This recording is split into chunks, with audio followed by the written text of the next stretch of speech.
Hello dear aspirant, welcome to Galaxy Classes online platform. आप सबका आज की क्लास में हार्दिक स्वागत है। और आज हम आपसे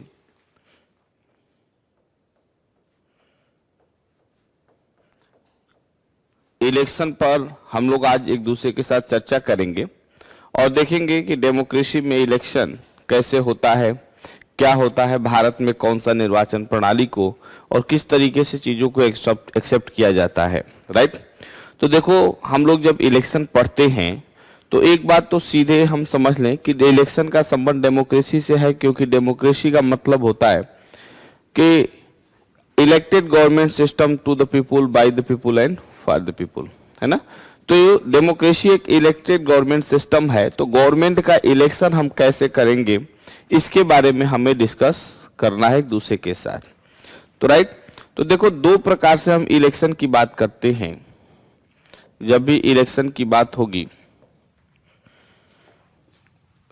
एक इलेक्शन डायरेक्ट होगा और दूसरा इलेक्शन इनडायरेक्ट होता है। तो प्रत्यक्ष चुनाव और अप्रत्यक्ष चुनाव, ये दो प्रकार से चुनाव यहां पर होते हैं। प्रत्यक्ष चुनाव का मतलब क्या है कि यहां जनता सीधे वोट देती होगी, और अप्रत्यक्ष चुनाव का मतलब है कि यहां पर शायद जनता सीधे वोट नहीं देती होगी, है ना। तो ये दो बातें बहुत महत्वपूर्ण है। तो आइए देखते हैं आगे कि क्या कह रहा है।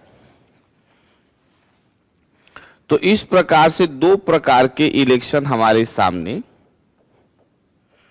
सर्वप्रथम आते हैं। पहले इनके बारे में हम जानने की कोशिश करेंगे। एक first past and the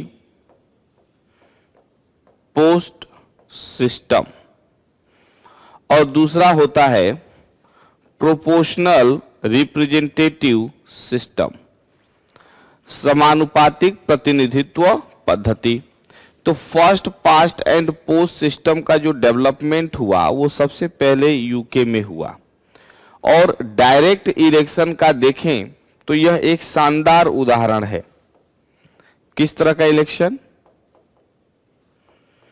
direct election, right.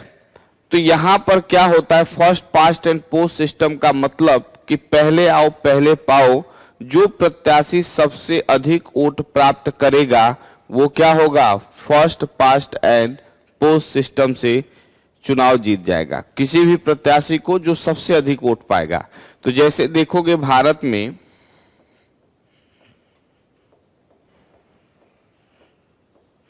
Panchayat में ग्राम प्रधान का चुनाव हो,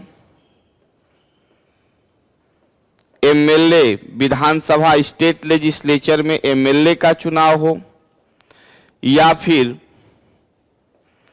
एमपी लोकसभा सांसद का चुनाव हो, ये चुनाव जो होगा इस मेथड के थ्रू होता है, राइट। प्रोपोर्शनल रिप्रेजेंटेटिव सिस्टम, समानुपातिक प्रतिनिधित्व पद्धति में क्या होगा, तो प्रोपोर्शनल रिप्रेजेंटेटिव सिस्टम में भारत में जो चुनाव होते हैं, जो इनडायरेक्ट ये जो चुनाव होगा,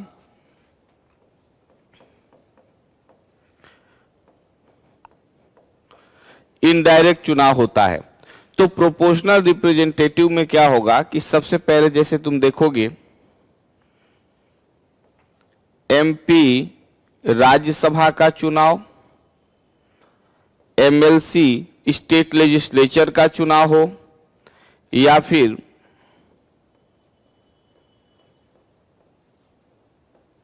प्रेसिडेंट का चुनाव हो, वाइस प्रेसिडेंट का चुनाव हो, ये प्रोपोर्शनल रिप्रेजेंटेटिव सिस्टम से ये चुनाव होते हैं। अब थोड़ी सी बात हम यहां पर करेंगे कि प्रोपोर्शनल जो रिप्रेजेंटेटिव सिस्टम है, समानुपातिक प्रतिनिधित्व पद्धति, थोड़ा सा और बात कर लें। देखो, जो first past and post system के बारे में हमने बात किया, यहां पर इसे हम इकहरी सदस्यीय बहुलवादी व्यवस्था भी कहते हैं। क्या कहते हैं? इकहरी सदस्यीय सिंगल मेंबर्स, है ना, बहुलवादी व्यवस्था ये होता है, राइट। तो खैर, आगे बढ़ते हैं तो देखो, आनुपातिक जो प्रोपोर्शनल रिप्रेजेंटेटिव सिस्टम के बारे में हमने बात किया, ध्यान देना, किसका? प्रोपोर्शनल रिप्रेजेंटेटिव सिस्टम का। इसके जन्मदाता जो है थॉमस हेयर हैं। इन्होंने मशीनरी ऑफ रिप्रेजेंटेशन नामक एक पुस्तक लिखा। किसने? थॉमस हायर ने। तो थॉमस हायर ने मशीनरी ऑफ डेमोक्रेसी में इस सिस्टम के बारे में बताया और उन्होंने कहा कि प्रोपोर्शनल रिप्रेजेंटेशन के साथ सबसे महत्वपूर्ण बात यह है कि इसमें जो माइनॉरिटीज हैं उनको भी रिप्रेजेंटेशन मिल जाएगा, है ना। तो आनुपातिक प्रतिनिधित्व प्रणाली के अंतर्गत बहुत सारे प्रकार की प्रणालियां आती हैं, जैसे सूची मेथड, लिस्ट मेथड। इसके अंतर्गत बहुत सारे मेथड आते हैं।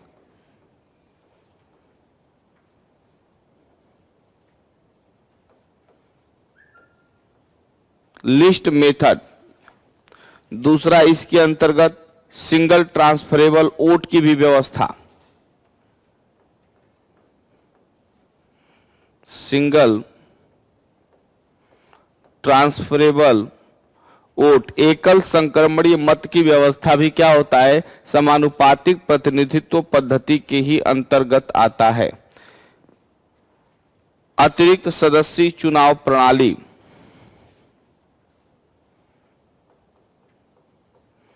एक्स्ट्रा मेंबर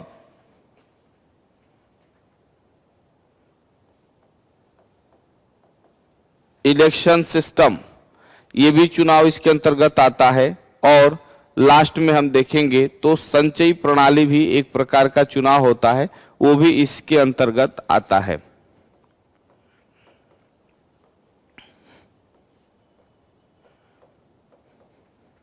संचयी चुनाव प्रणाली, तो इसमें देखो हम जब बात करेंगे इसके बारे में तो बहुत ही महत्वपूर्ण हमारे लिए हो जाता है कि इन सिस्टम के बारे में हम लोग जाने, है ना। तो कैमुलेटिव जो सिस्टम होगा थोड़ा सा ये डिफरेंस होगा, इसके बारे में हम आगे आपसे चर्चा करेंगे।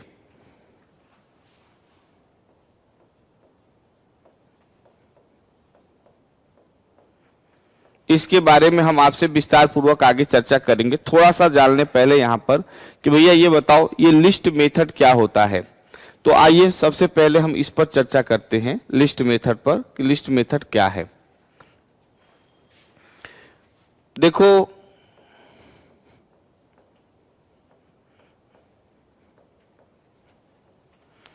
लिस्ट मेथड जो होता है एक तरह से देखें तो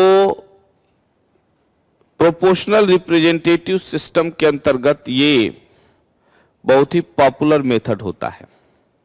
इसमें क्या होगा कि संपूर्ण देश जो है, संपूर्ण देश क्या होता है, एक निर्वाचन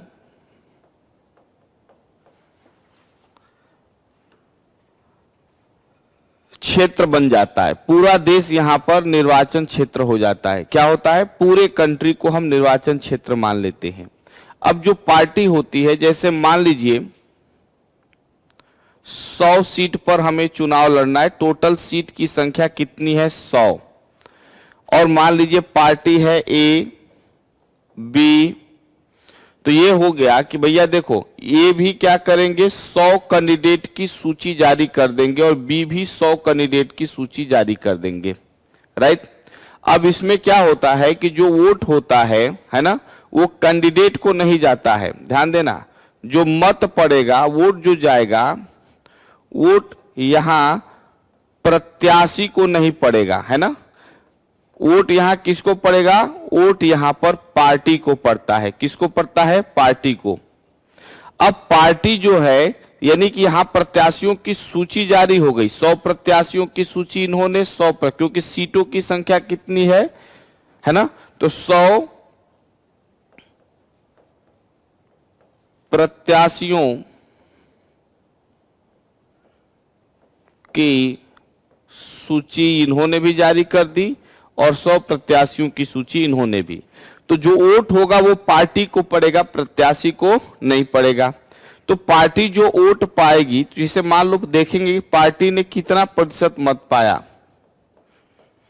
पार्टी का मत कितना प्रतिशत है, हाउ मेनी परसेंटेज। तो मान लो ए का जो मत देखें, पार्टी ए और पार्टी बी, तो पार्टी ए ने 60% मत पाया और पार्टी बी ने 40% मत पाया। तो यहां हम कहेंगे कि 60%, तो 100 में से 60% यानी 60 प्रत्याशी का चयन यहां पर होगा और 40 प्रत्याशी का चयन यहां पर होगा, राइट। तो ये ध्यान रखना है। अब इसमें क्या होता है कि कुछ देशों में एक ये भी कह दिया जाता है कि एक न्यूनतम मत प्रतिशत आपको प्राप्त करना है, उससे कम मत कोई यदि प्राप्त करता है तो उसको इस सूची में हम नहीं लाएंगे। तो यूरोप में बहुत सारे देशों में इस मेथड्स को अपनाया जाता है, जैसे जर्मनी में, स्विट्जरलैंड में, बेल्जियम में ये मेथड खूब पॉपुलर है। तो वहां कह देंगे, मान लो एक न्यूनतम मत प्रतिशत किससे कम पाएंगे तो आप सूची से क्या हो जाएंगे, बाहर हो जाएंगे। सूची में जितना परसेंट वोट पाएगा पार्टी, उतना परसेंट इन प्रत्याशियों में से क्या किया जाएगा, सूची जो जारी की गई है उसमें से सेलेक्ट करना होता है। तो ये सेलेक्ट करना आप किसकी रिस्पॉन्सिबिलिटी है, पार्टी की, कि जो 100 लोगों की सूची जारी किया था उसमें से किसको 60 लोगों को रख रहा है, राइट। तो ये मेथड जो है लिस्ट मेथड होता है और इसमें देखेंगे तो जर्मनी और स्विट्जरलैंड देशों में यह लागू है। किन देशों में,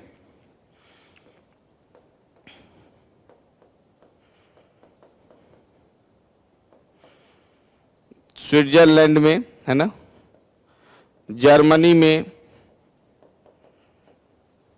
बेल्जियम में, इस तरह के देशों में यह मेथड क्या है, लागू है और काफी ये पॉपुलर मेथड भी अपने आप में है।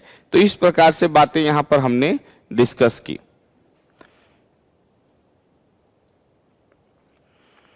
तो हमारे यहां ये मेथड, लिस्ट मेथड को हम लोग फॉलो नहीं करते हैं, है ना। तो इसे हम लोग मानते हैं कि जो प्रोपोर्शनल रिप्रेजेंटेटिव सिस्टम है उसका यह सबसे बेहतर मॉडल है ना। दूसरा क्या होता है, दूसरा होता है आपका सिंगल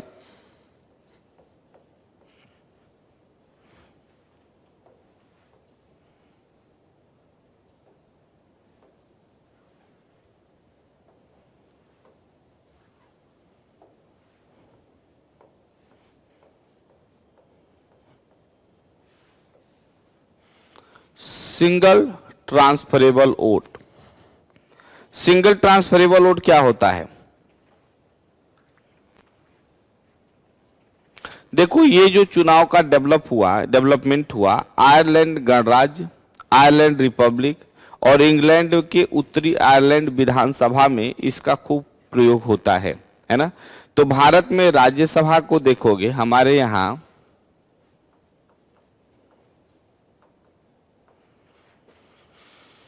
इंडिया में राज्यसभा का चुनाव हो, राज्यसभा मेंबर एमपी का चुनाव हो या स्टेट लेजिस्लेटिव काउंसिल का चुनाव हो, तो ये चुनाव जो होता है ना, भारत में इस तरीके से होता है। इसके अलावा देखें तो आयरलैंड रिपब्लिक या उत्तरी आयरलैंड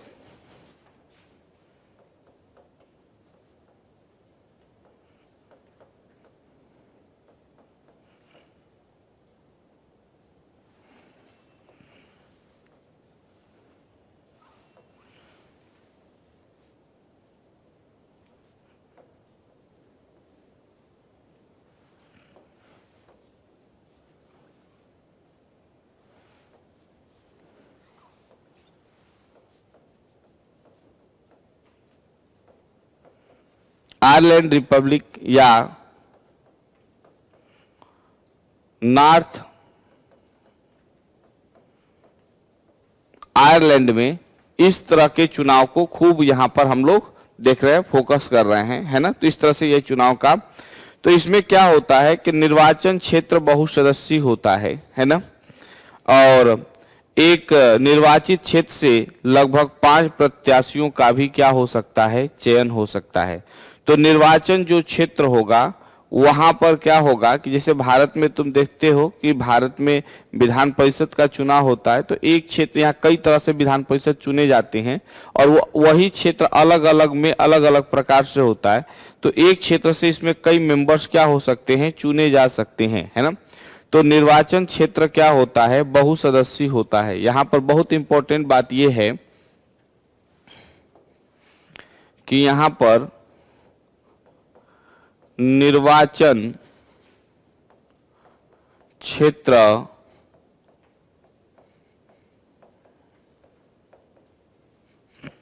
बहुसदस्यीय होता है ना। तो निर्वाचन क्षेत्र के बहुसदस्यीय होने का मतलब है कि एक निर्वाचन क्षेत्र से कई सदस्य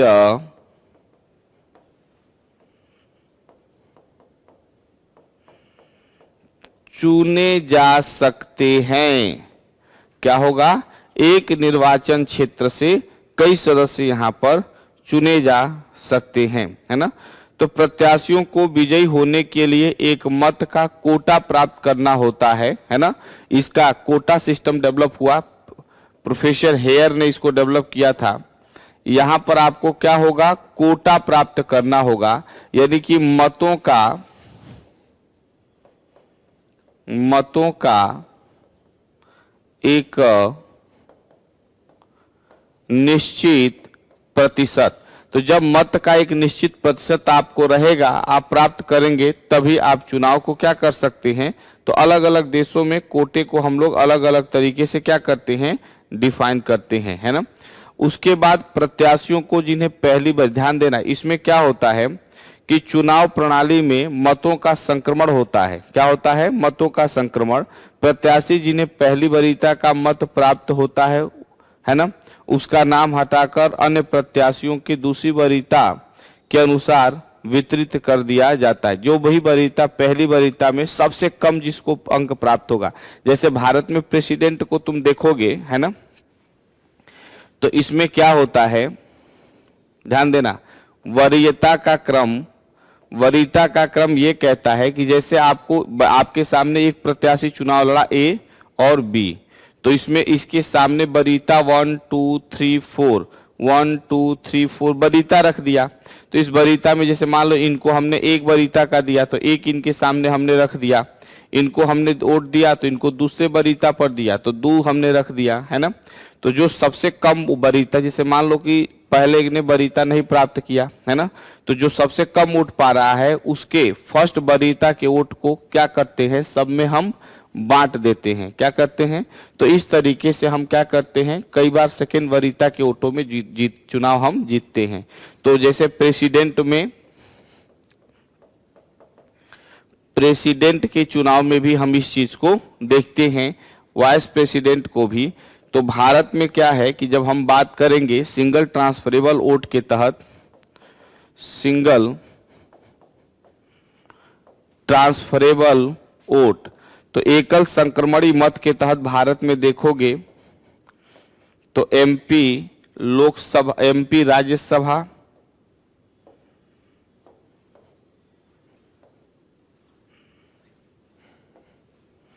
MP Rajya Sabha, MLC, president, vice president, है ना।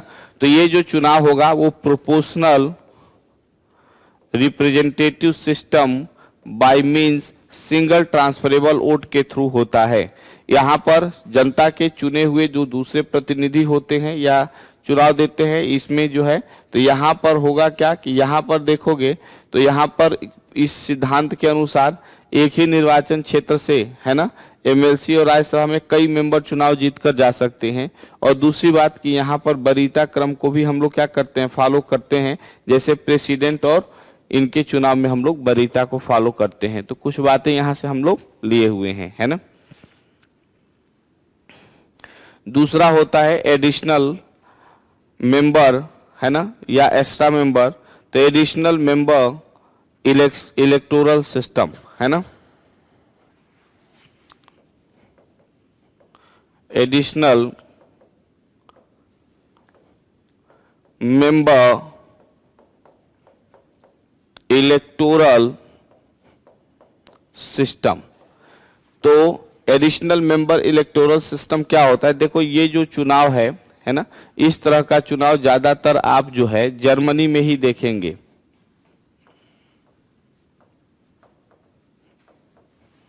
जर्मनी में आपको इस तरह का चुनाव देखने का मिलेगा, है ना। इसमें क्या होता है कि दो प्रकार का मेथड इसमें हम एडॉप्ट करते हैं इस चुनाव में। तो जर्मनी में जैसे क्या होता है कि आधा सीट, ध्यान देना, 1/2, 1/2। तो आधा सीट जो है वह first past and the post system से आधा सीट पर चुनाव होगा, और आधा सीट जो है वह लिस्ट मेथड से चुनकर आते हैं। क्या होते हैं? लिस्ट मेथड से। तो एक साथ दो प्रकार के चुनाव प्रणाली का प्रयोग जर्मन में होता है, इसलिए इसे अतिरिक्त सदस्य चुनाव प्रणाली कहते हैं। इसे टॉप अप मेंबर चुनाव प्रणाली भी कहते हैं। अदर नेम देखें तो अदर नेम इसे टॉप अप इलेक्शन सिस्टम के भी हम लोग नाम से जानते हैं, है ना। तो एक प्रकार से देखें तो इसमें आधे सीट हम लोग फर्स्ट पास्ट पोस्ट से भर रहे हैं, दूसरे सीट जो है हम एक तरह से indirect election proportional representative system के थ्रू भर रहे हैं, है ना। तो इसमें मतदाता जो होते हैं उनको दोनों विकल्प क्या होते हैं? प्राप्त हो जाते हैं। क्या होते हैं? इनको बोथ विकल्प मतदाता को प्राप्त हो जाते हैं, कि चाहे वो एक होता है कम्युलेटिव सिस्टम। आइए उसको भी देख लेते हैं।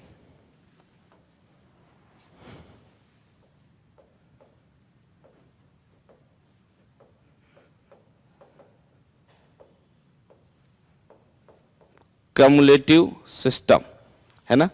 कम्युलेटिव सिस्टम का मतलब है संचयी प्रणाली।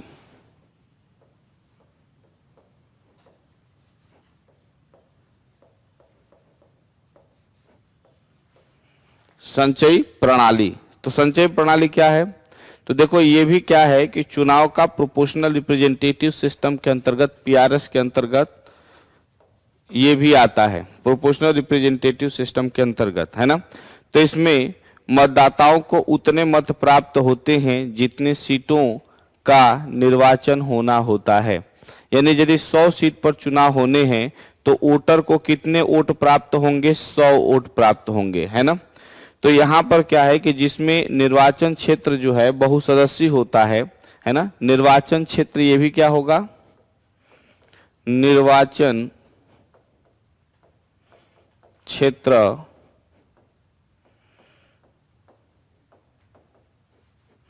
बहुसदस्यीय होता है, और मतदाता को उतने ही मत प्राप्त होते हैं जितनी सीटों पर निर्वाचन होता है। क्या होता है?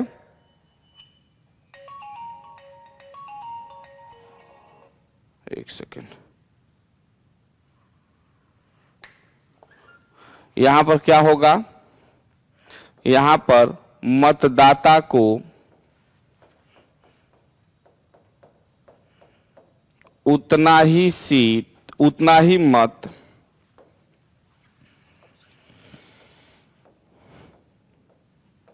प्राप्त होता है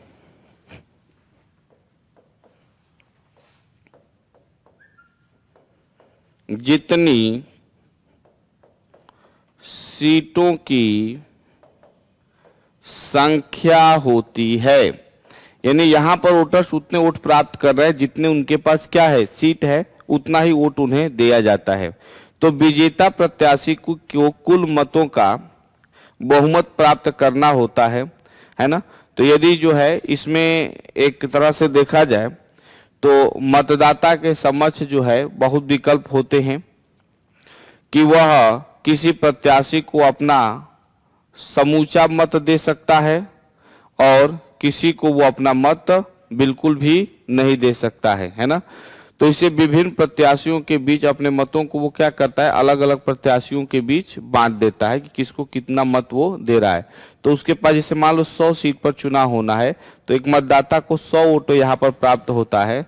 अब वो चाहे तो वो 100 प्रत्याशियों में अपना बांट सकता है, या एक ही प्रत्याशी को क्या कर सकता है, 100 मत दे सकता है। तो ये तरह की चीजें यहाँ पर होती हैं, है ना। तो ये जो है हमने ये देखा आपसे। इसके अलावा भी द्वितीय मत प्रणाली और वैकल्पिक वोट की भी व्यवस्था होती है ना। तो ये अलग अलग चीजें हैं, तो उसको आपके देशों में, हमारे देश में उस तरह के इलेक्शंस मेथड्स को हम लोग एडॉप्ट नहीं करते हैं, है ना। खैर थोड़ा सा उसको चाहें तो हम देख भी सकते हैं कि निरपेक्ष बहुमत प्रणालियां, आइए थोड़ा सा चर्चा बस कर लेंगे। निरपेक्ष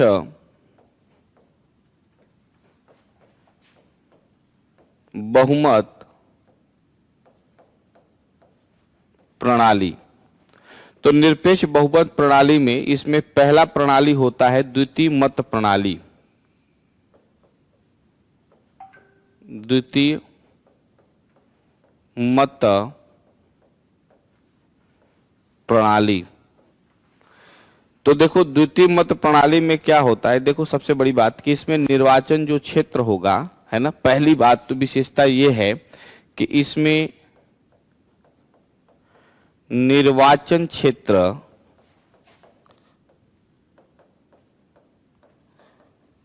एक सदस्यीय होता है। क्या होता है, निर्वाचन क्षेत्र एक सदस्यीय होता है, और इसमें first past and post system की तरह ही क्या करना होता है, इसमें वोट देना होता है ना। और विजेता प्रत्याशी को वोट जो हम देंगे first past and post system की ही तरह देंगे, लेकिन विजेता प्रत्याशी के लिए ये जरूरी होता है कि जो विनर होगा, विजेता प्रत्याशी, वो क्या करेगा, उसको एक बहुमत प्राप्त करना होता है ना। और बहुमत प्राप्त न हुई तो दो प्रत्याशियों के मत रन ऑफ बैलेट किया जाएगा, है ना। बहुमत प्राप्त नहीं होगा तो रन ऑफ बैलेट होगा, जैसा कि फ्रांस के राष्ट्रपति के चुनाव में होता है। तो फ्रांस का जो प्रेसिडेंट का चुनाव है,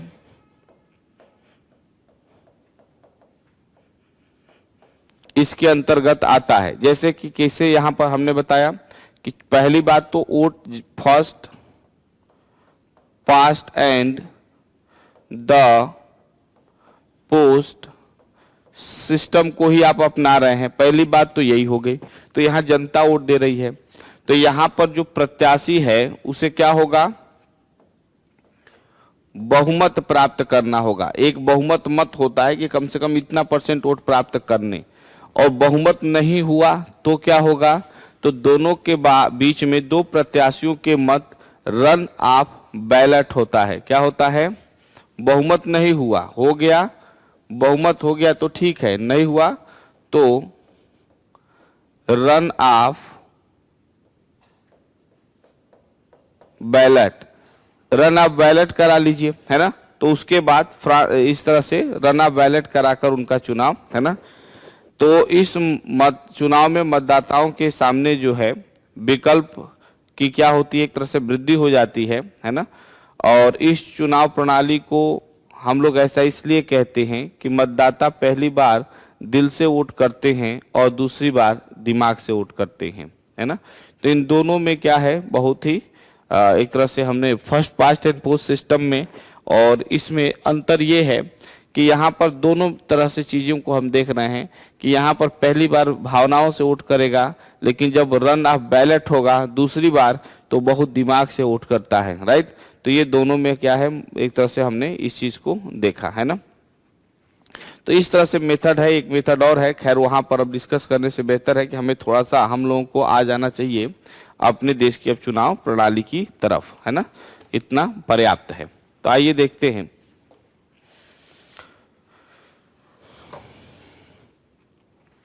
तो देखो हमारे संविधान में देखोगे भारत के,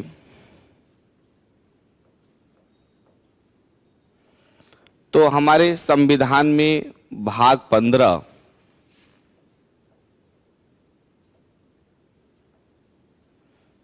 पार्ट 15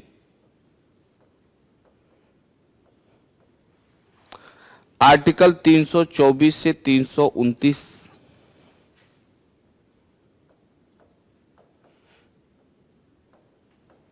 ए तक जो डिस्कशन किया गया है वह डिस्कशन किससे किया गया है संबंधित? वो इलेक्शन से संबंधित डिस्कशन यहां पर किया गया है, राइट।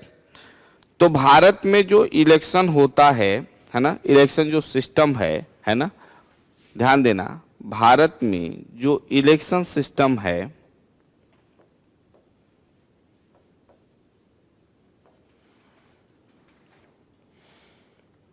वह वयस्क मताधिकार पर आधारित है। क्या है? वयस्क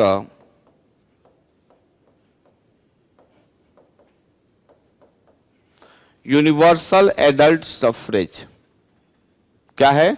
यूनिवर्सल एडल्ट सफरेज।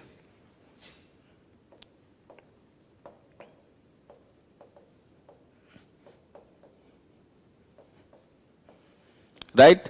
तो सार्वभौमिक, तो हमारे संविधान में 61वें कॉन्स्टिट्यूशनल अमेंडमेंट एक्ट को लाया गया। इसके तहत जो वोटर्स एज है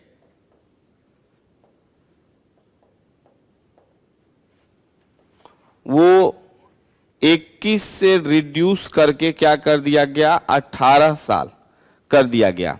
तो वयस्क मताधिकार का उम्र जो है वो क्या है? 18 वर्ष है। तो 61वें संविधान संशोधन द्वारा इसमें संशोधन कर दिया गया, एडल्ट एज और 18 साल हमने कर दिया, और इस आधार पर हम लोग चुनाव करते हैं, है ना। अब ध्यान देना, दूसरी बात जो सबसे महत्वपूर्ण है यहां पर वो हम करेंगे कि हमारे संविधान में एक आर्टिकल है 325। आर्टिकल 325 के अंतर्गत कहा गया है कि देखो, चाहे एमपी लोकसभा का चुनाव हो या स्टेट लेजिस्लेटिव असेंबलीज का चुनाव हो, इसके लिए क्या होना है? वोटर लिस्ट तैयार होना है। तो ये आर्टिकल कह रहा है कि इन चुनावों के लिए वोटर लिस्ट क्या करना है? तैयार करने की बात कर रहा है आर्टिकल 325 में, है ना। और दूसरा जो बहुत महत्वपूर्ण बात है कि हमारे संविधान में आर्टिकल 326 कह रहा है कि इन चुनाव में वोट कौन देगा? तो इन चुनाव में वोटर्स को वोटिंग राइट दिया गया है। तो भारत में वोटिंग राइट किसको है? तो भारत का जो भी व्यक्ति सिटीजन होगा उसे भारत का हम क्या कहेंगे? वोटर मानेंगे। वो पहली बात तो सत्य होनी चाहिए कि वोटिंग राइट आपको वही को मिलेगा जो भारत का नागरिक होगा। संविधान के किस आर्टिकल में बात किया गया है? तो आर्टिकल 326 में। दूसरी बात है कि वोटर्स का जो एज है वो क्या होगा? तो वोटर्स का जो एज है वह क्या है? 18 ईयर्स। तो हमारे यहाँ 61st कॉन्स्टिट्यूशनल अमेंडमेंट एक्ट के थ्रू हमने क्या किया कि जो वोटर्स का एज था वो 21 से रिड्यूस करके क्या कर दिया? 18 ईयर्स कर दिया। तो ये 18 साल के लोग जो है यहाँ पर वोट देने का काम करते हैं। अब देखो, हमारे यहाँ क्या है कि जब हम इलेक्शन मेथड की बात करेंगे भारत में,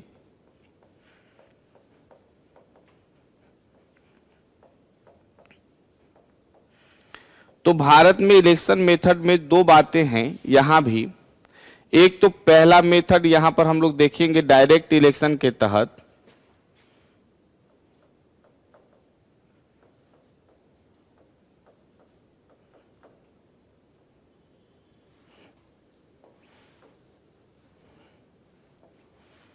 डायरेक्ट इलेक्शन के तहत first past and the post system. तो इस मेथड से जो चुनाव हमारे यहाँ होता है, ध्यान देंगे, किसका किसका चुनाव होगा, तो हमने आपको बताया कि एग्जाम्पल एमपी लोकसभा का चुनाव होगा और एमएलए का चुनाव इस तरीके से होता है। दूसरा मत क्या होता है, दूसरा चुनाव होता है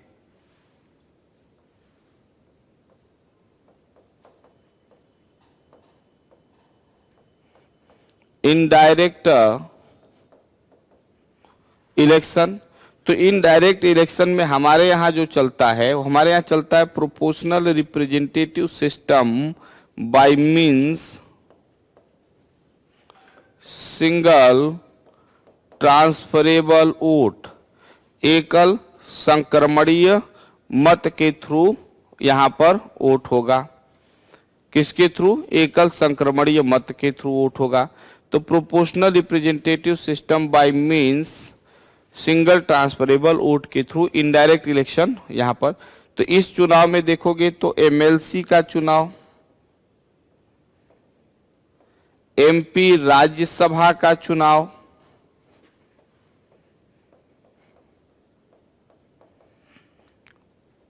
प्रेसिडेंट, वाइस प्रेसिडेंट का चुनाव होता है। तो ये जो हो proportional representative system by means single transferable vote के तहत हमारे यहाँ ये चुनाव संपन्न होते हैं, है ना। तो first past and propose system है, इसको हम लोग कह सकते हैं कि ये बहुलवादी व्यवस्था है। क्या है? बहुलवादी व्यवस्था है, राइट। अब देखो थोड़ी सी हम बात करेंगे यहां पर आकर अब आपसे कि हमारे यहाँ चुनाव कितने प्रकार से होते हैं। Type of election. तो देखो टाइप्स ऑफ इलेक्शन, कितने प्रकार से इलेक्शन होंगे। तो एक इलेक्शन होता है जनरल इलेक्शन। क्या होगा? General election. आम चुनाव होता है जनरल इलेक्शन। आम चुनाव क्या होगा कि आम चुनाव में प्रत्येक 5 साल पर हमारे यहाँ लोकसभा और विधानसभाओं का चुनाव होता है ना। और ये जो है जनता सीधे वोट देती है फर्स्ट एंड पास्ट सिस्टम की तरफ से वयस्क मताधिकार के आधार पर, है ना। तो इसको हम लोग बोलते हैं जनरल इलेक्शन। क्या बोलते हैं? General election. दूसरा होता है mid term election.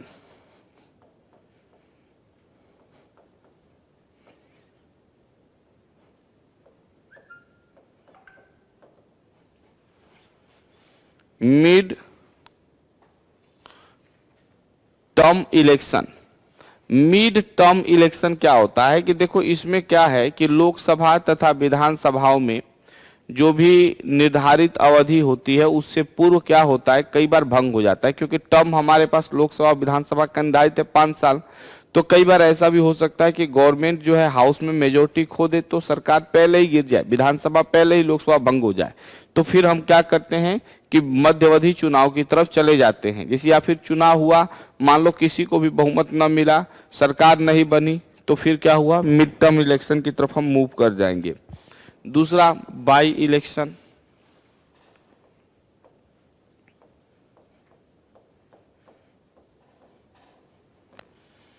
By election, by election क्या होता है कि देखो जैसे मान लो कि किसी कॉन्स्टिट्यूएंसी में कोई मेंबर है और किसी कारण से मान लो उसकी डेथ हो गई या किसी और राज्यपाल राष्ट्रपति बन गया या किसी और कारण से पद जगह खाली हो गया, वो सीट खाली हो गई, तो फिर उस सीट पर क्या होता है, चुनाव होता है ना। 6 माह के अंदर वहां चुनाव करा लेना अनिवार्य है। और आखिरी के यदि 6 माह बचे हैं तब तो निर्धारित समय पर चुनाव होगा।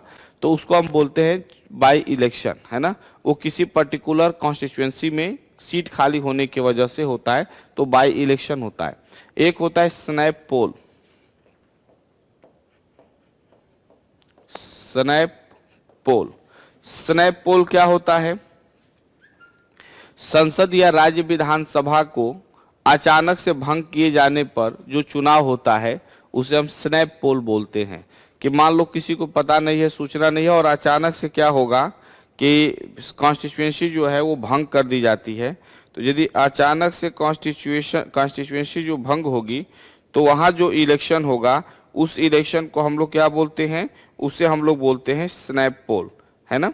अचानक से राज्य विधानसभा या संसद को अचानक से भंग कर दिया जाए, तो अचानक से भंग करके जब चुनाव कराया जाता है तो उस चुनाव को हम लोग बोलते हैं स्नैप, है ना। अब देखो अगली बात एक बहुत महत्वपूर्ण पूछता है कि भारत में चुनाव से संबंधित लॉ रिलेट्स इलेक्शन, है ना, लॉ भारत में इलेक्शन से संबंधित क्या क्या कानून बनाए गए हैं, ये भी अपने आप एक बहुत महत्वपूर्ण कानून है। तो एक तरह से देखेंगे कि कौन कौन से कानून हैं, तो जन प्रतिनिधि अधिनियम 1951 जो है वह चुनाव से संबंधित है। परिसीमन आयोग अधिनियम,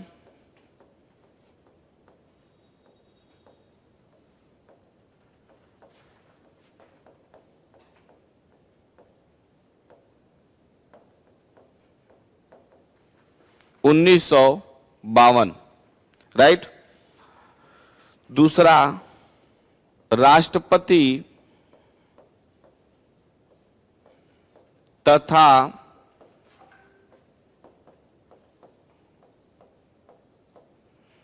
उपराष्ट्रपति चुनाव अधिनियम 1952, ये भी भारत में चुनाव से संबंधित है। मतदाता पंजीकरण अधिनियम है,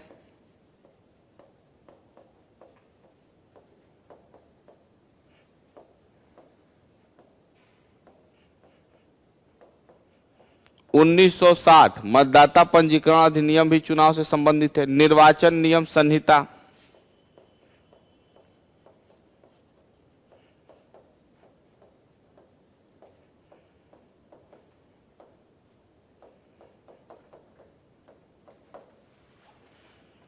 सॉरी 1963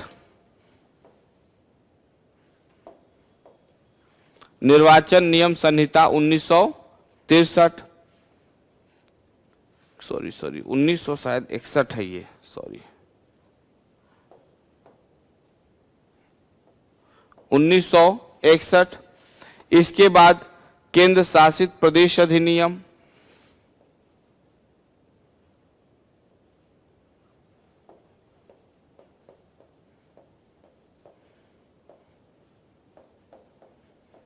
उन्नीस सौ 63। चुनाव चिन्ह आदेश,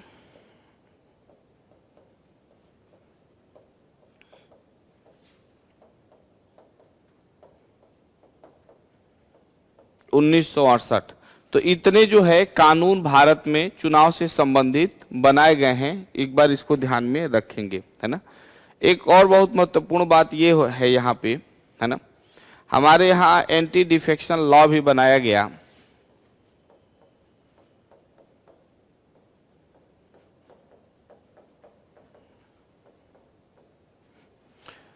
दल बदल कानून विरोधी जो है, दल बदल विरोधी कानून, है ना। तो ये क्या है दल बदल विरोधी कानून? दल बदल विरोधी कानून, तो दरअसल में हुआ क्या कि हमारे संविधान में 1985 में एक संविधान संशोधन हुआ जिसे हम लोग 52nd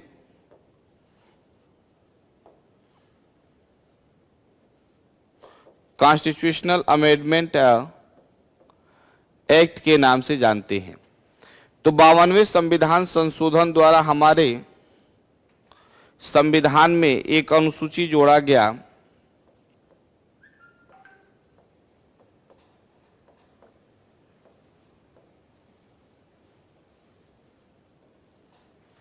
टेंथ शेड्यूल, किसके थ्रू? 52वें संविधान संशोधन द्वारा हमारे संविधान में एक अनुसूची जोड़ी गई। कौन सी अनुसूची? 10th schedule. और इसका संबंध एंटी डिफेक्शन लॉ से है। इसमें मतलब ये बनाया, बाद में 91वें संविधान संशोधन द्वारा इसमें अमेंडमेंट भी किए गए।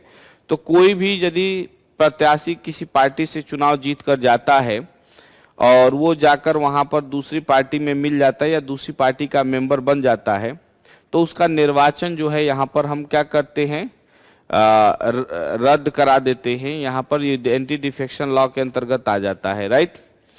या फिर कोई निर्दल प्रत्याशी जीतता है तो वो सद पद पर रहते हुए जो है दूसरी पार्टी की सदस्यता नहीं ग्रहण करेगा, है ना। तो ये तमाम बातें जो है एंटी डिफेक्शन लॉ के अंतर्गत लाया गया है ना।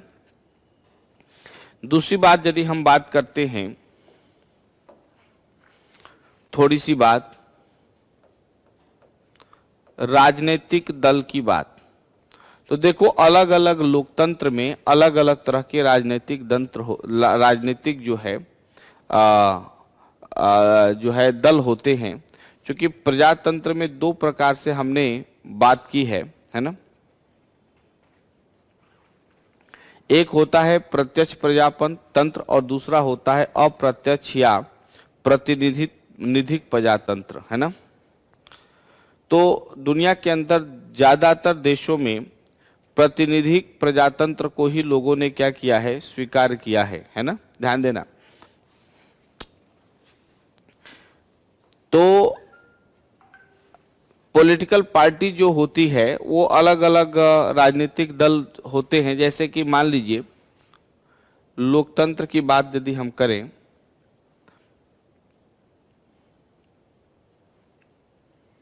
जैसे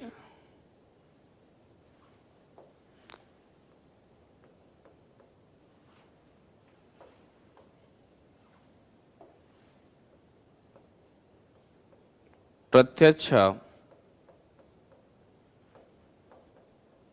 लोकतंत्र। तो प्रत्यक्ष लोकतंत्र देखोगे तो भारत में तो प्रत्यक्ष लोकतंत्र नहीं है। भारत में क्या है,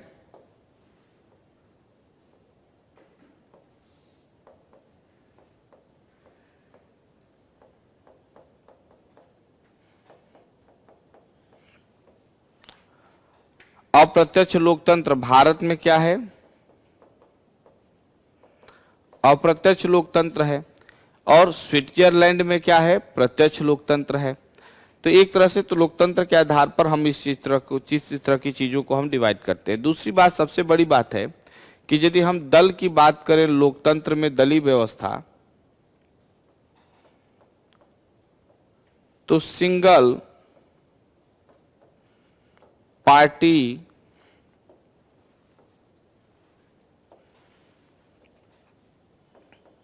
सिस्टम। तो सिंगल पार्टी सिस्टम कहां होता है, सिंगल जो पार्टी सिस्टम है, आप देखेंगे एक दलीय राजनीतिक व्यवस्था, जो एक दलीय व्यवस्था है, एक दलीय व्यवस्था आपका देखने को मिलेगा चाइना में।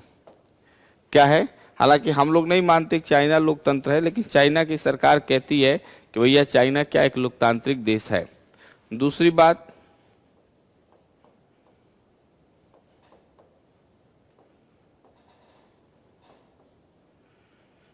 टू पार्टी सिस्टम, दो दलीय व्यवस्था। तो दो दलीय व्यवस्था यूएसए में देखोगे तो दो दलीय व्यवस्था है, और एक होता है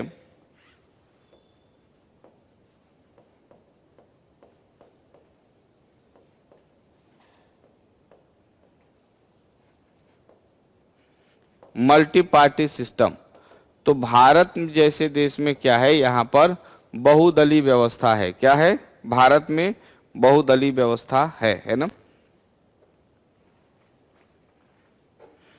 तो एडमंड बर्ग का एक बहुत अच्छा स्टेटमेंट है। उन्होंने माना कि दल जो प्रणाली है वह लोकतांत्रिक देशों के लिए बहुत ही, या लोकतांत्रिक व्यवस्था के लिए बहुत ही अपरिहार्य है।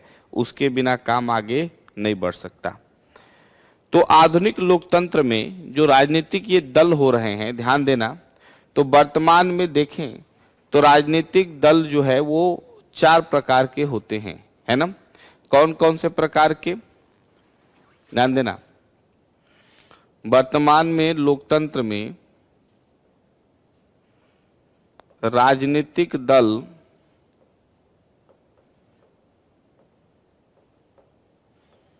के प्रकार। एक दल होता है प्रतिक्रियावादी राजनीतिक दल, ध्यान दीजिएगा, प्रतिक्रियावादी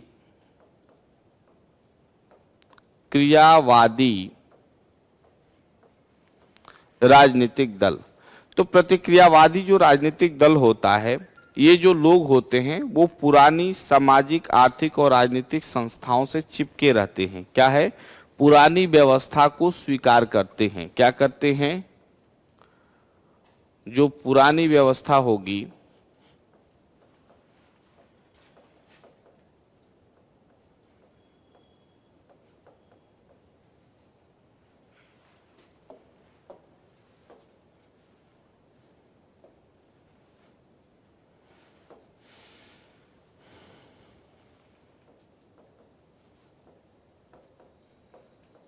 यानी कि ये लोग क्या करेंगे, प्रतिक्रिया जो वादी होंगे वो पुरानी व्यवस्था से क्या होंगे, चिपके रहेंगे, है ना।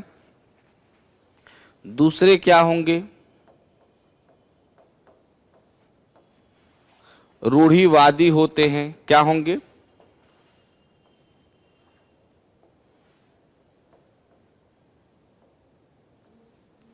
रूढ़िवादी दल होते हैं। ये यथा स्थिति में विश्वास रखते हैं।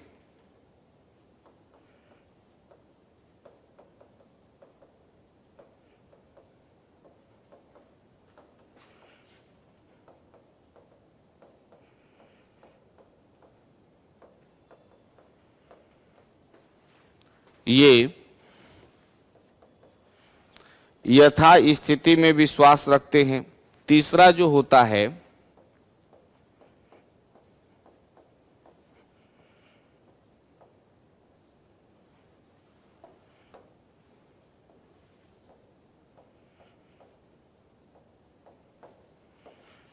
उदारवादी दल।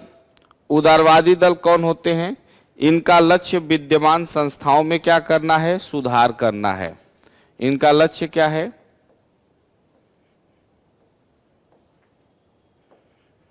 विद्यमान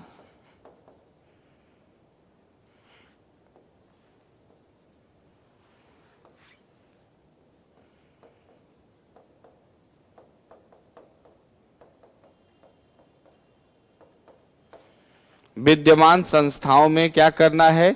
तो जो उदारवादी दल होते हैं, जो भी वर्तमान में व्यवस्था होता है उसमें सुधार करना ये चाहते हैं। और दूसरे होते हैं सुधारवादी।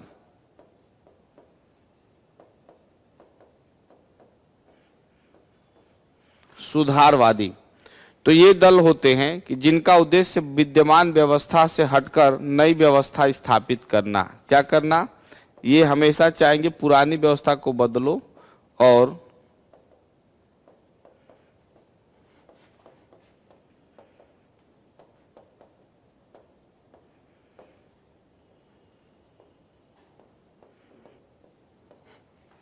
नई व्यवस्था को स्थापित। तो इस प्रकार के ये दल होते हैं। तो विचारधारा के आधार पर जो होते हैं, जो ये सुधारवादी दल हैं, ध्यान देंगे, यदि हम आइडियोलॉजी के आधार पर, आइडियोलॉजी के बेस की बात करें, तो यहां पर जो सुधारवादी दल आपने देखा, देखो ऐसे हम लोग बात करते हैं लेफ्ट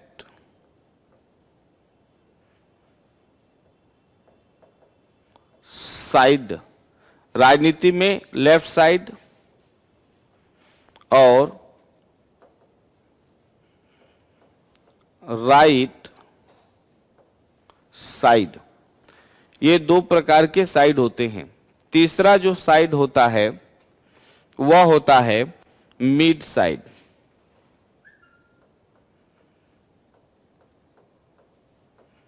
क्या होगा? Mid side. ये तीन प्रकार से होंगे। तो जो लेफ्ट साइड होते हैं वो सुधारवादी होते हैं। क्या होते हैं?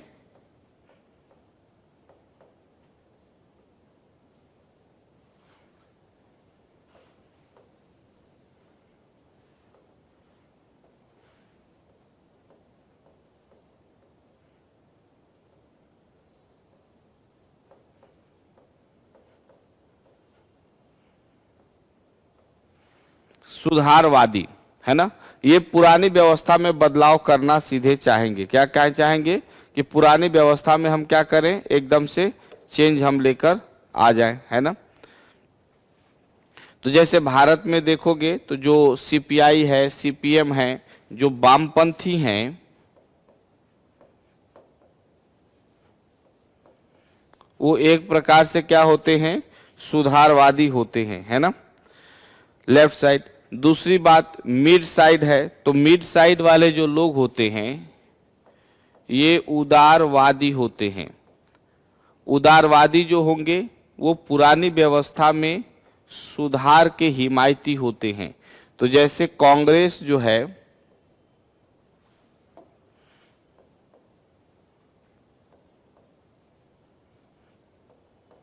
कांग्रेस जो है वो एक सुधारवादी पार्टी है, वो मिड साइड वाली पार्टी है। जो राइट विंग वाले होते हैं वो रूढ़िवादी होते हैं। क्या होते हैं, रूढ़िवादी होते हैं, है ना। क्या होते हैं, वो रूढ़िवादी होते हैं, है ना।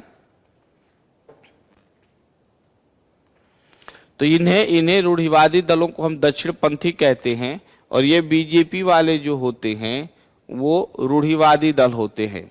क्या है, ये ज्यादातर पीछे अपने नई चीजों को, प्रतिक्रियावादी राजनीतिक दल हम कह सकते हैं, ये प्रतिक्रियावादी होते हैं, जो पुरानी आर्थिक और राजनीतिक संस्थाओं में बने रहना चाहते हैं, नई चीज को स्वीकार नहीं करते हैं। हम आगे बात नहीं करेंगे, ये हमेशा पीछे बात करते हैं। बताएंगे कि पिछली जो व्यवस्थाएं हैं वो बहुत अच्छी थी, ये थी, वो थी, ये तमाम बातें यहाँ पर देखने को मिलता है, राइट।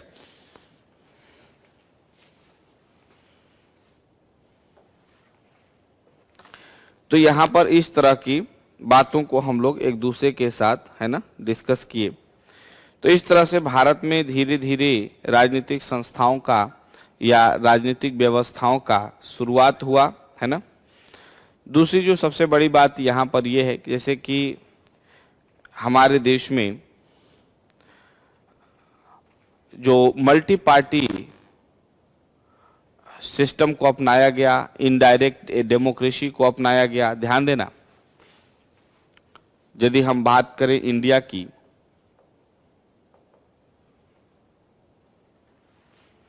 तो इंडिया में देखेंगे आप लोग दो तीन बातें बहुत महत्वपूर्ण।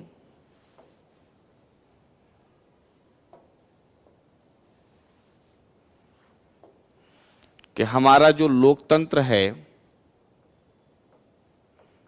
वह अप्रत्यक्ष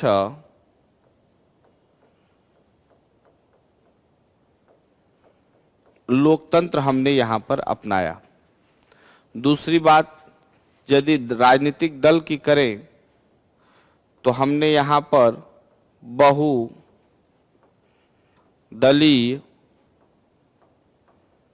व्यवस्था को अपनाया। क्या किया, बहुदलीय व्यवस्था को। तीसरी जो सबसे महत्वपूर्ण बात है, बहुदलीय व्यवस्था के अलावा हम बात करें तो हमारे यहाँ विचारधारा के आधार पर एक तरह से बात करें तो चुनाव अलग अलग मेथड्स हमने दिए अलग अलग चुनाव के लिए। तो हमारे यहाँ इलेक्शन जो है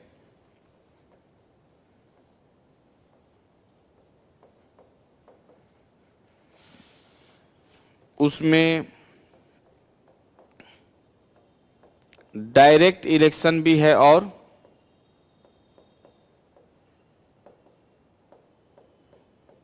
इनडायरेक्ट इलेक्शन भी है ना।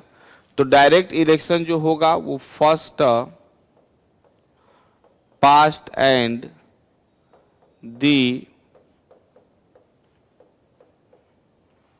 पोस्ट सिस्टम के आधार पर हम चुनाव लड़ते हैं। इनडायरेक्ट इलेक्शन जो है वो proportional representative system by means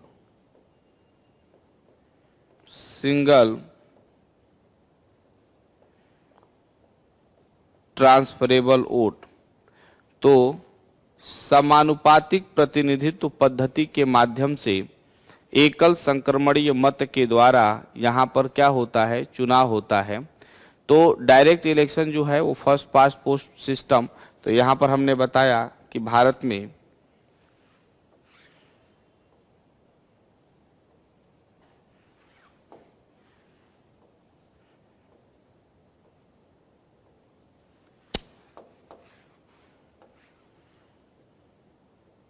अरे यार, एमएलए, एमपी लोकसभा का चुनाव इस मेथड से होता है। सिंगल ट्रांसफरेबल वोट में देखोगे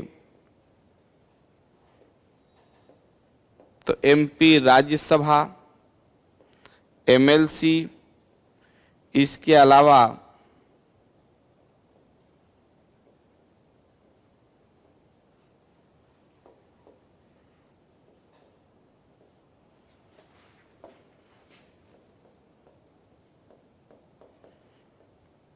प्रेसिडेंट एंड वाइस प्रेसिडेंट का भी चुनाव इस मेथड से। तो भारत में इस तरह से चुनाव जो है हम लोग करते हैं, है ना। तो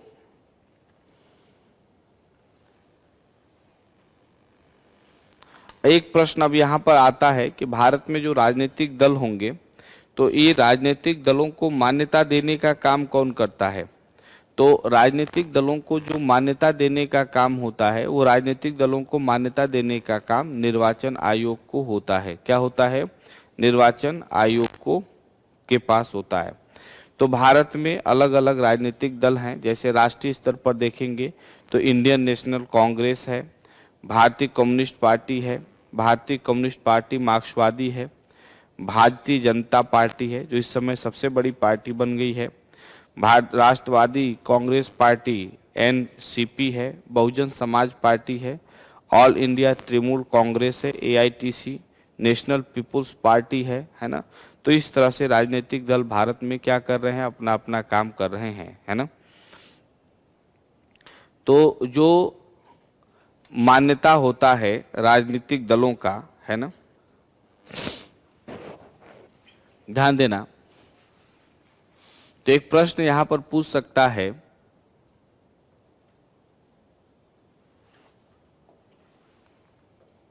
कि दलों को मान्यता कौन देता है। तो कोई भी दल होगा उसको मान्यता देने का काम किसका होगा? तो दलों को मान्यता देने का काम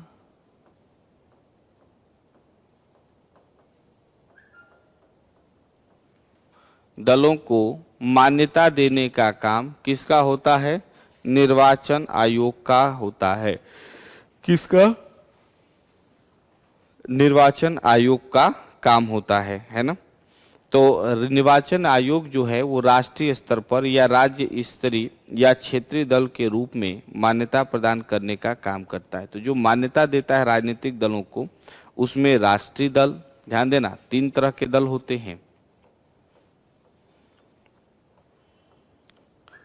राष्ट्रीय दल,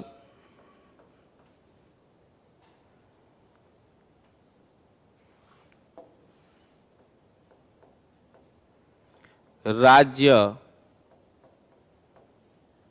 स्तरीय दल और क्षेत्रीय दल। तो इस प्रकार से दलों को मान्यता देने का काम जो है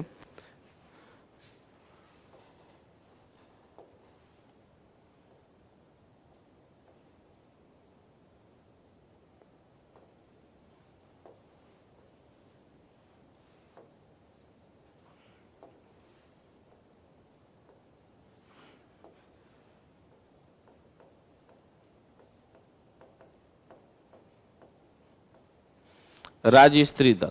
तो ये 3 प्रकार के दल होते हैं, राष्ट्रीय दल, राज्य स्तरीय दल और क्षेत्रीय दल। इन दलों को मान्यता देने का काम निर्वाचन आयोग का होता है ना।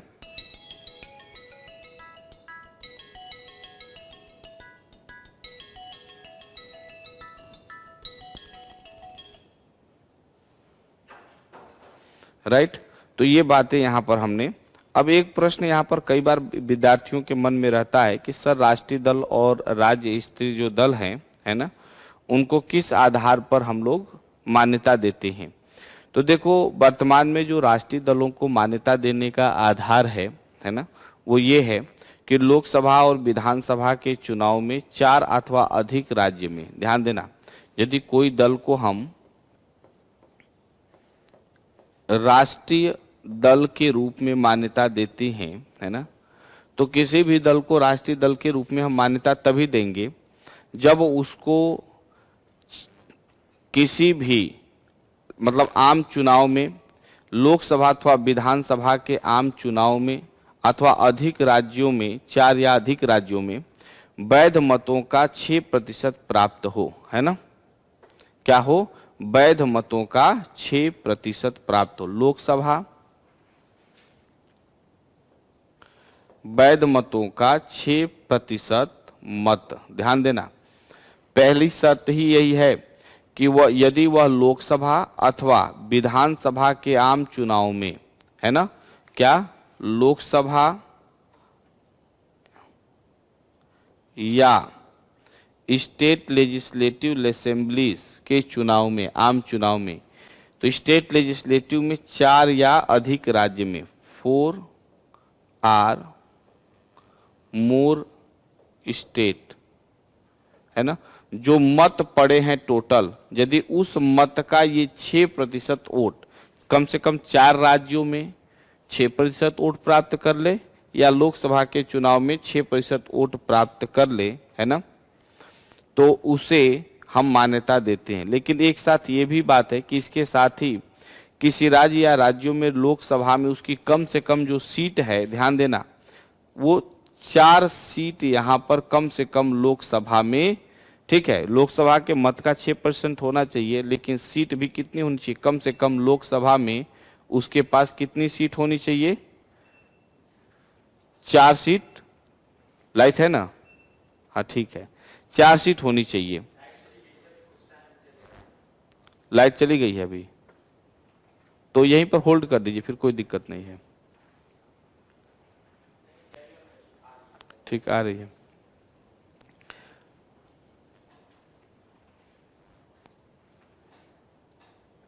ठीक, तो यदि जो है कोई राष्ट्रीय दल की मान्यता इस प्रकार से तब वो प्राप्त करेगा, है ना, जब लोकसभा चुनाव में, यदि कोई दल राष्ट्रीय दल की मान्यता तब प्राप्त करेगा यदि उसे लोकसभा चुनाव में 2% मत प्राप्त हो और ये सदस्य 3 विभिन्न राज्यों से चुने जाते हों, या फिर ऐसा भी कंडीशन हो सकता है कि लोकसभा में इसको कितना हो, कम से कम, ध्यान देना, 2% स्थान प्राप्त हो, लोकसभा चुनाव में 2% स्थान प्राप्त हो, क्या है, 2% मेंबर, लोकसभा में से क्या हो, 2% मेंबर प्राप्त हो, और ये मेंबर कम से कम 3 स्टेट, है ना, कम से कम 3 स्टेट, ये मेंबर कम से कम 3 राज्य से आते हों, तो इसे हम क्या कर सकते हैं, मान्यता राष्ट्रीय दल के रूप में दे सकते हैं। और यदि कोई दल कम से कम 4 राज्यों में राज्य स्तरीय चुनाव के, राज्य स्तरीय दल के रूप में मान्यता प्राप्त हो, या मान लो किसी भी दल को 4 या मोर स्टेट में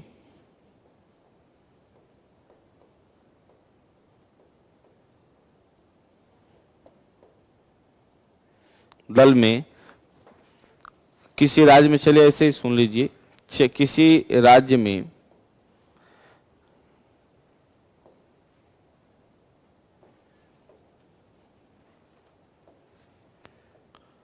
राज्य स्तरीय दल के रूप में मान्यता प्राप्त हो, तो उसे हम क्या कर सकते हैं, चुनाव में इस तरह से उसे राष्ट्रीय दल के रूप में हम मान्यता दे सकते हैं। तो ये बातें आपको थोड़ी सी जाननी थी, जरूरी था, ये अपने आप में काफी इम्पोर्टेंट भी है ना।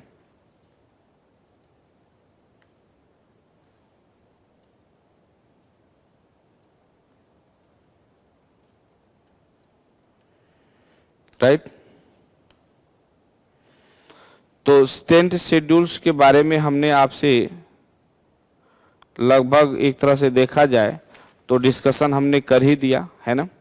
इस तरह की बातें जो है लोकतंत्र के अंदर, थोड़ा सा हम आपसे आज एक पॉइंट पर और आपसे बात करेंगे, है ना। दबाव समूह के बारे में, प्रेशर ग्रुप के बारे में, है ना, राजनीतिक दलों से हटके थोड़ा सा अलग से, है ना। दबाव समूह, प्रेशर ग्रुप,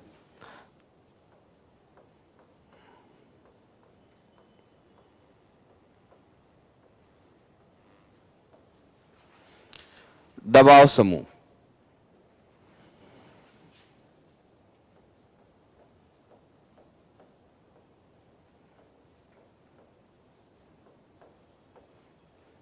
प्रेशर ग्रुप, दबाव समूह क्या है?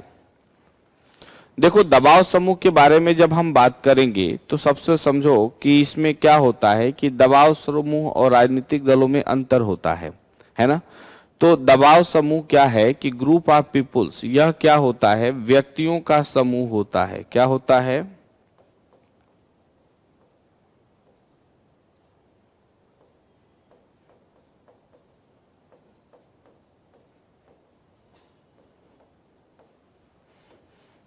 दबाव समूह क्या है? दबाव समूह व्यक्तियों का समूह है जिनका कुछ मामलों में सामान्य हित निहित होता है। क्या होता है? कुछ मामलों में इनका सामान्य हित निहित होता है। क्या होता है? सामान्य हित। तथा ये अपने हितों की पूर्ति के लिए सरकार पर दबाव डालकर उसकी नीतियों को प्रभावित करते हैं, है ना। तो इन हितों की पूर्ति के लिए क्या करते हैं? वह समय समय पर सरकार पर दबाव बनाने का काम करते हैं। क्या करते हैं? समय समय पर सरकार पर दबाव बनाने का। तो दरअसल में क्या है कि ये जो दबाव समूह की उत्पत्ति हुई, इसका विकास ही यूनाइटेड स्टेट ऑफ अमेरिका की देन है। ये क्या हुआ? अमेरिका में इसका उत्पत्ति हुआ, इसका विकास हुआ। तो विस्तृत अर्थ में हम देखें तो जैसे यूनियन ऑफ टीचर्स होते हैं, है ना, लेबर ऑर्गेनाइजेशन होते हैं, व्यापारिक और रिलीजियस, बिजनेस और ट्रेड जो यूनियंस होते हैं, या फिर रिलीजियस जो ग्रुप्स होते हैं, वो सब इसके अंतर्गत आते हैं, है ना। तो ध्यान देना, ये कई बार प्रेशर बनाने के लिए कॉन्स्टिट्यूशनल या एक्स्ट्रा कॉन्स्टिट्यूशनल साधनों को क्या करते हैं? अपनाते हैं। या तो संवैधानिक तरीके से दबाव बनाएंगे या दबाव बनाने के कोई और भी तरीके अपना सकते हैं जब इनके सामान्य हित प्रभाव, जैसे अभी बैंकों के प्राइवेटाइजेशन के मामले पर बैंक कर्मचारी हड़ताल पर हैं, तो बैंक कर्मचारियों का यूनियन है, उनका यूनियन हड़ताल पर चला गया, राइट। तो इस तरह की बातें हम देखते हैं। अभी जैसे किसान कानून के मामले में, कृषि कानून के मामले में किसान कई दिनों से दिल्ली में क्या कर रहे थे? बरसों साल से, 1 साल से, 1.5 साल से लगभग धरना प्रदर्शन। तो किसानों का अपना क्या है कि यूनियन है। तो ये लोग जो होते हैं, किसान यूनियन हो गया या व्यापार यूनियन हो गया, तो ये लोग जो यूनियन है वो प्रेशर ग्रुप के रूप में काम करते हैं, राइट। तो ये लोग अपने दबाव को बनाने के लिए कॉन्स्टिट्यूशनल या एक्स्ट्रा कॉन्स्टिट्यूशनल कोई भी तरीका क्या करते हैं? ये अपना लेने का काम करते हैं, है ना। तो भारत में इन समूहों का निर्माण नागरिकों का मूल अधिकार है, जो अनुच्छेद 19 में बना दिया हुआ है। तो आर्टिकल 19 के अंतर्गत ध्यान देना, आर्टिकल 19 के अंतर्गत, है ना, समूहों का निर्माण कर सकते हैं नागरिक। क्या कर सकते हैं? समूहों का निर्माण, संघ या यूनियन बना सकते हैं। तो उसी को बात कह रहा है कि समूहों का निर्माण कर सकते हैं, है ना। तो दबाव समूह जो है विधिक और तर्कसंगत तरीकों द्वारा सरकार के नीति निर्माण और नीति निर्धारण को प्रभावित करते हैं, है ना। इसके लिए वो अपना जन प्रचार करते हैं, अपना मूवमेंट करते हैं, अपने बैठकें करते हैं और तमाम तरह के कार्यों से गुजरते हैं। तो इसीलिए दबाव समूहों को हम लोग हितैषी समूह या हितार्थ समूह भी कहते हैं। क्या कहते हैं? इन्हें हम लोग हितार्थ,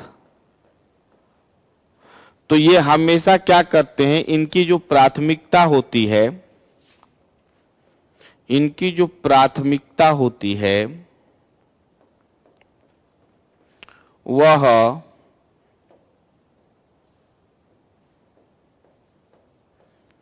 अपने समूह का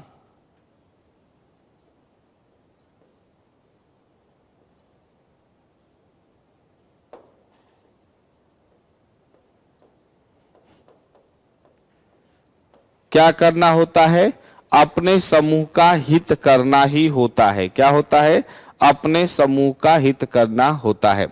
तो भारत में दबाव गुटों का निर्माण यदि देखें तो स्वतंत्रता प्राप्ति के पहले से ही इसका विकास हो चुका था। जैसे 1885 में कांग्रेस और 1906 में मुस्लिम लीग की जो स्थापना हुई थी, ध्यान देना बहुत इंपॉर्टेंट बात है ये, कैसा नहीं है कि आजादी के बाद चीजें विकसित हुई। 1906 में चाहे मुस्लिम लीग आया हो या 1885 में आईएनसी इंडियन नेशनल कांग्रेस आया हो, है ना, तो इंडियन नेशनल कांग्रेस उस समय प्रेशर ग्रुप के रूप में ही स्टेब्लिश हुआ था। बाद में स्वतंत्रता के बाद वो राजनीतिक दल के रूप में कार्य करने लगा, है ना। तो भारत में दबाव समूह को देखें तो 1885 में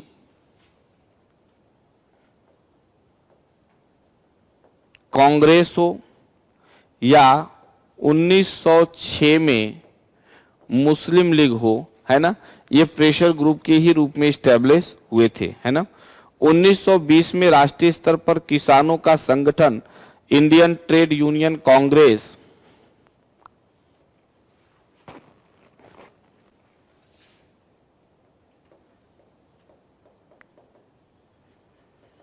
इंडियन ट्रेड यूनियन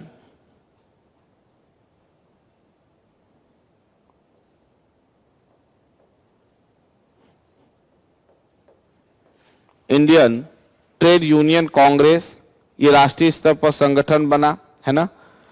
1936 में ऑल इंडिया किसान सभा,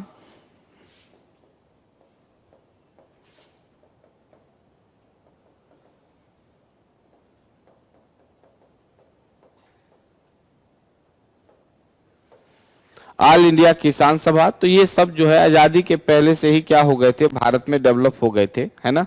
और भारत में दबाव समूहों ने अपना काम करना क्या किया था, प्रारंभ कर दिया था, है ना। तो भारत में जो दबाव समूह है वो उसमें इंस्टीट्यूशनल प्रेशर ग्रुप होते हैं, एसोसिएशनल प्रेशर ग्रुप होते हैं, नॉन एसोसिएशनल प्रेशर ग्रुप होते हैं और एनोमिक प्रेशर ग्रुप, प्रदर्शनकारी दबाव समूह होते हैं। तो जो संस्थागत जो है इंस्टीट्यूशनल प्रेशर ग्रुप होते हैं, है ना, वह सरकार और राजनीतिक दल के नीतियों को प्रभावित करने का काम करते हैं, है ना।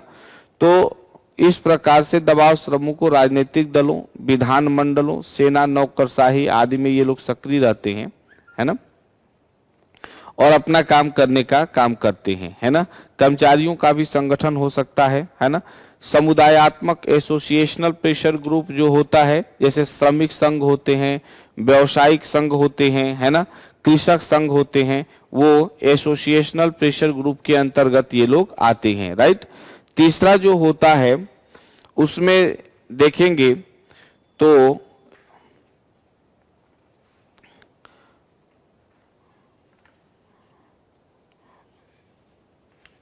एसोसिएशनल में जैसे रेलवे वगैरह यूनियन को आप क्या कर सकते हैं, इसमें रख सकते हैं। नॉन एसोसिएशनल प्रेशर जो ग्रुप होते हैं उसमें जैसे मुस्लिम मजलिस हो गया, हिंदू महासभा हो गया, बाबरी मस्जिद कमेटी, राष्ट्रीय स्वयंसेवक संघ जो है वो असामुदायिक दबाव समूह नॉन एसोसिएशनल प्रेशर ग्रुप के रूप में हम लोग उनको देखते हैं। तो इसमें धार्मिक समुदाय, जाति समुदाय, गांधीवादी, भाषागत समुदाय, ये युवा तुर्क वगैरह सारी चीजें लोग इसमें आ जाते हैं, है ना। बहुत सारे जनजाति समूह भी हैं जो इस रूप में यहाँ पर प्रदर्शनकारियों में देखेंगे तो ये लोग प्रदर्शन करने का ज्यादा काम करते हैं, जैसे बब्बर खालसा, सिख स्टूडेंट फेडरेशन, उल्फा, रणवीर सेना बिहार में, जम्मू कश्मीर लिबरेशन फ्रंट, ये सारी चीजें जो है इसके अंतर्गत आ जाती है, राइट। तो ये सारी चीज़ों को हमने यहाँ पर एक दूसरे के साथ डिस्कस किया, राइट। तो आपको अभी तक बहुत सारी चीज़ों के बारे में यहाँ से जानकारी प्राप्त हो चुकी होगी। और एक तरह से हमने एक तरह से देखा कि कितने प्रकार से चुनाव दुनिया के अंतर्गत होते हैं, भारत में कौन कौन से चुनाव पद्धति को या प्रणाली को हम लोग अपनाते हैं, राजनीतिक दलों को मान्यता हम कैसे देंगे, ये सारी चीज़ें हमने यहाँ पर देखी। इसके साथ हमने प्रेशर ग्रुप, दबाव समूह को देखा। तो ठीक है, इतनी बहुत है आज के लिए, इतना क्लास में। ठीक, थैंक यू वेरी मच आज की क्लास में बने रहने के लिए।